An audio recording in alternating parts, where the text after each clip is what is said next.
সবারই মনের মধ্যে একটি প্রশ্ন যে কাগজে পলিথিনে বা বিস্কুটের প্যাকেটে যদি চিপসের প্যাকেটে আরবি লেখা থাকে সেটা কি পারাতে পারবে কিনা।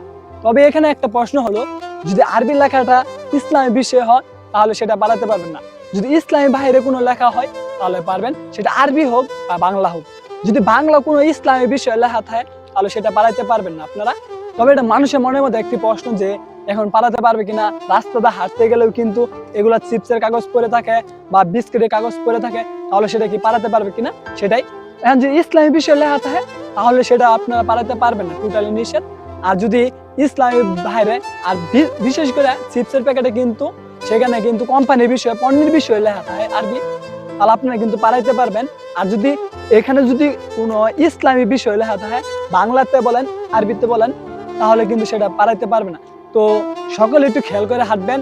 আর এখন কিন্তু এইগুলো পণ্যের মধ্যে কিন্তু পণ্যের নাম কিন্তু লেখা থাকে আরবিতে লেখা থাকলে। সকলকে ধন্যবাদ বোঝার জন্য।